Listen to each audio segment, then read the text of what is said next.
Kamusta na po? Salamat sa pakikinig sa Kyle's Meditation.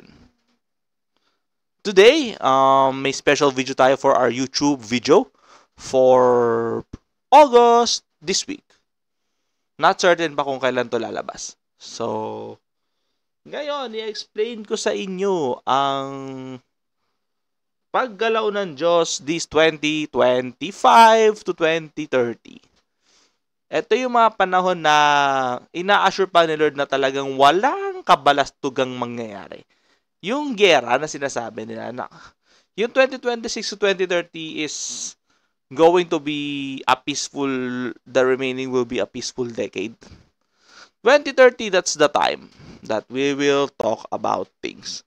Pero sabi ni Lord, masyado pa tayong maaga para dyan. So, okay. Pag-usapan ulit natin ngayon yung mga mamamatay na. Kasi sila ay complete from A to Z. What do you mean? Daig pa nila yung multivitamins pagdating sa vaccine. So, kompleto sila. From vaccine 1, vaccine 2, booster, second booster, and siguro di natin alam, baka may mga third booster, fourth booster, and the like. 7-year only booster yan. So, pag-usapan natin yan. So, ang paggalaw ng Diyos ngayong 2024. Hanggang 2030 na, sige na. Loves naman tayo ni Lord, so magiging mabait siya sa atin. Tayo manalangin. Mamaya ko na-explain kung bakit loves tayo ni Lord. Kahit feeling nyo parang hindi. Father God, nagpapasalamat ako sa araw na ibinigay po sa amin, Lord. Nagpapasalamat ako sa inyong grace. Nagpapasalamat ako sa inyong guidance na inyong ipinagkaloob sa amin. Salamat po, Panginoon, at kayo ay naging mabuti sa aming mga Kristiyano, hindi mabuti. Salamat po, Panginoon, kahit yung mga tupa mo ngayon, di mo maramdaman ang uri mo, di mo maramdaman yung ugali mo, Panginoon, salamat sa pagtsatsaga sa amin. Salamat din po na inuunawa mo yung mga representatives mo na ikaw na nga nagsabing ipokrito. Salamat po sa Panginoon sa lahat. Salamat sa inyong kabutihan. Anyways, Panginoon, gabayan mo kami, Panginoon, sa lahat ng aming gagawin. Let your words be our words. Let your heart be our heart. Salamat po, Panginoon, sa pangalan ni Jesus ating Diyos. Amen. I-explain ko siya, bakit parang bait pa rin ng Diyos kahit feeling mo hindi? Sabi niya sa akin, inaano niya sa akin yan, sinasabi sa akin. Ako, sumasagot ako ng prayer. Lahat ng mga himutok niyo, sinasagot ko. Ang problema lang kasi, kaya parang feeling nyo, parang hindi ko kayo sinasagot is, hindi ko kayo sinasagot ng naaayon sa gusto nyo. I am not answering your prayers according to your terms and likings. Bakit hindi ko kayo sinasagot sa ganong pamamaraan? Alam ko naman sa pamamaraan nyo, sablay. Alam ko namang, kayo GG kayo pagka ginawa kayo. 100%. Because human minds tend to be fragile. But the Lord's mind is infinite. Sabi nga sa Isaiah 55, my ways are higher than your ways. So, malinaw yun. Ang problema kasi sa atin, mga kapatid, walang nagpe-face check, walang nagre-reality check sa atin na ang pamamaraan ng Diyos nakakahigit sa ating lahat. Ano namang kinalaman ito sa special report ko? Para namang sinermon mo na yan dati. O ganito. Kasi maraming nagkaroon daw ng doctrine of cessationism. Naku! Hindi mo lang alam yung galit ng Diyos na gumawa niyan, doktrinang yan talagang iba ang galit ng Diyos Kasi cessationism is all about the work of the Lord, the movement of the Lord has stopped after the apostles. Ang katwiran nila, di naman daw pinasa ng mga apostol. Wala naman daw pinasahan yung apostol, sabi ni Lord. Sila ba yung may kapangyarihan? Sila ba yung meron? 'Di ba ako yung may kapangyarihan na magpasa? Sino ba yung mga theologians na gumawa niyang doktrina ng continualismo versus cessationism na yan? Kaya nga most of the theologians are in hell. Because they tend to think of doctrine without doing the actual work.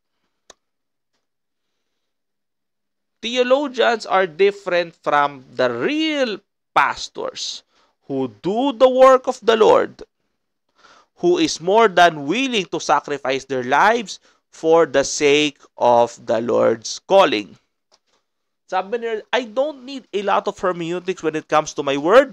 At the end of the day, the final judgment comes with the agreeance of the word of the Lord, the Bible, and the Lord Himself. Take note dapat nag-a-agree ang Bible at ang Diyos mismo.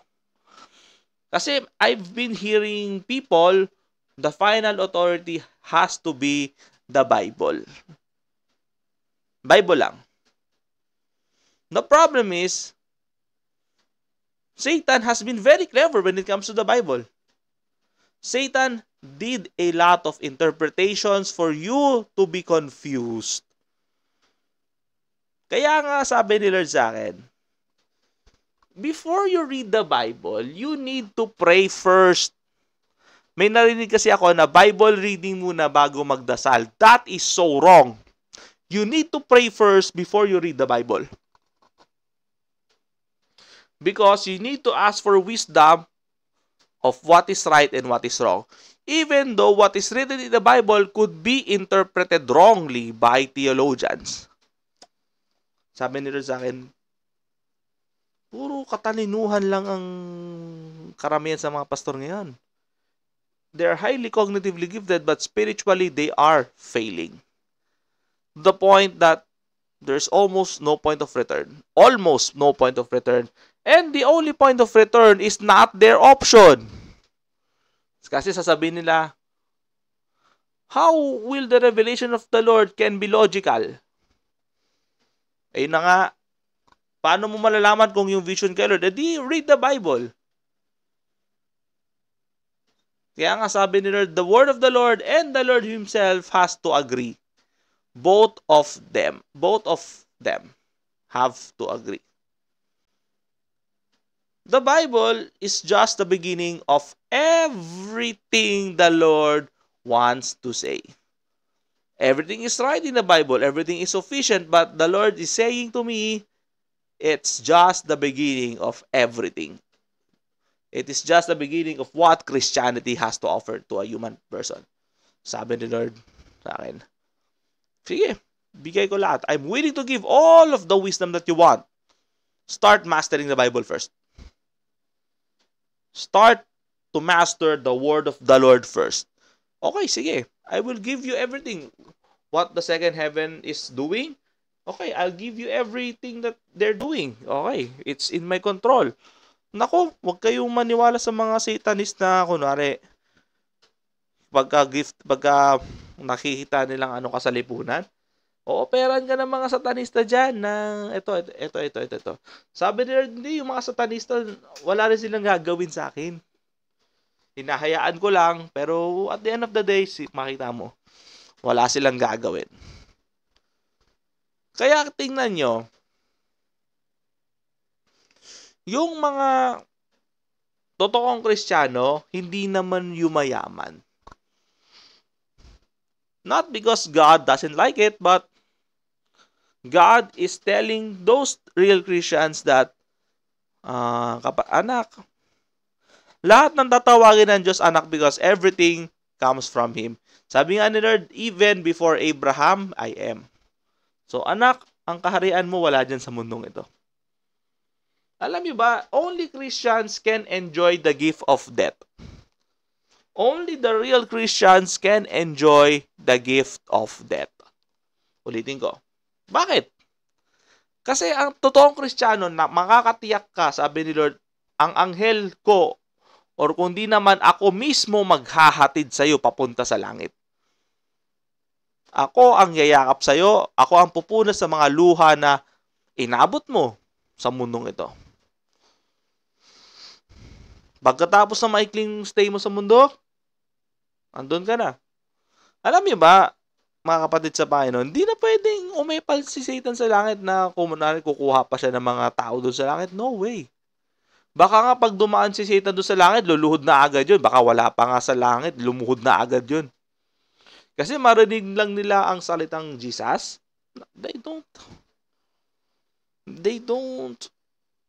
cannot bear it. Hindi nila kaya yun. Marinig lang nila ang pangalang yun. No, they cannot do it. So, pero ba't gano'n? Bakit yung mga Christians pag nag-in Jesus name, parang hindi nyo ramdam yung in Jesus name? Eto yan. Saka ko na i-explain yung in Jesus name na yan. May sarili tayong special video dyan. Kasi ganito, may mga in Jesus name na delayed, may in Jesus name na ayaw talaga nila sagutin, may in Jesus name na may angels na gagamitin to command you, at the most powerful Christians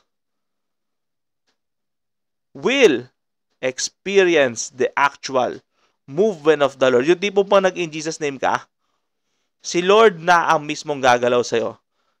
And darating tayo dun sa panahon na kahit hindi mo na sabihin yung in Jesus name, pag nakita ni Satan na you have the mark of the Lord, you have the Lord, even though you don't say anything, standing in the dens of the devil is a nightmare to the devil. Your aura is going to be a nightmare to the devil. Kasi alam na nila yung kalulugaran nila eh. Kasi alam nila yun eh. Alam nila yung lalo na pagka nakita na nila si Lord doon sa taong yun. Nako, ayaw nila yan. Iwas sila dyan. Kumbaga, atras si Satanas talaga. Ang totoo magpapatras kay Satanas, hindi yung taong Diyos mismo. Pagka nakita nila si Lord Jesus, naku, atras yung mga yan. Eh, ang problema, pag nag-in Jesus name kasi yung tao, parang sabi na, nagsabi ka pa na in Jesus name, nahihiya ka pa. May mga Kristiyano nahihiya magsabi ng in Jesus name, ha? Bakit? Kasi baka walang mangyari, sabi ni Lord sa akin. Doon pala sablay ka na eh. Wala kang act of faith. Bakit ka walang act of faith? Kasi di mo naman sinasapamuhay eh. You're not living the life of a Christian. Alam mo ba, ang totoong Kristiyano, wala talagang kaibigan. Hindi naman dahil ayaw ni Lord. Hindi naman. It's not really because the Lord doesn't like to, but the Lord wants the Christian to master the fact that the primordial, and the only one that can be with you is the Lord Himself. Eto sabi sa akin, nako anak, huwag mo asahan nanay mo. Bakit? Kunwari, pag nasa 40 ka na ba, kaya ka pa rin mga alagaan ng mama mo, papa mo. Kunwari, dumaan ka na ng 40, 50, sa tingin mo ba, they could take care of you the way they did noong 30 sila o noong 40 sila? No. Huwag mo asahan asawa mo. Bakit? Tatanda din naman yan eh. Magkakaroon din ng mga personal interest din yan. So, sabi sa akin ni Lord, medyo inamin ko kayo, natakot ako baka gawin mo sa akin yung pinagawa mo kay Hosea. Yung kay si Prophet Hosea, medyo kakaiba yung naging approach ni Lord kay Hosea. If you read it. So, sabi ko, Lord, baka i-ano mo naman ako kay Hosea. Don't worry, hindi. Kaya nga, wag kang umasa sa tao. Wag kang mag-rely ng emotional stability sa tao because no humans are emotionally stable. Huwag mo asahan yung mga kaibigan mo.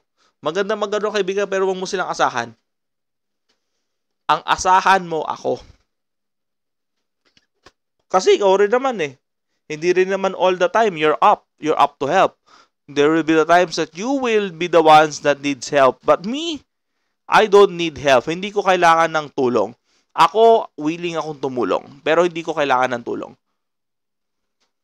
So, Yun na nga, yung in Jesus name daw na mahiyain pa. So, tapos, sasabihin sa akin ni Lord, eto sa totoo lang, may mga ganitong, may yung mga satanista, galing. Yung, alam mo yun, Lord, bigay mo sa akin tong babaeng to. Naku, ang galing mag-seduce niyan ni Satan. Naku. Alam niyo si Cupid, din na-discuss ko na to before, it's from Satan na yung pag pinana ka, mai-inlove. Kahit naku, totoo, may spell sila dyan para ma-inlove yung babae talaga. Yeah. That's true. But the Lord does not do it. Kasi, yung Cupid na yan, yung spell of love, that is against free will. That's why they don't do it in the first place.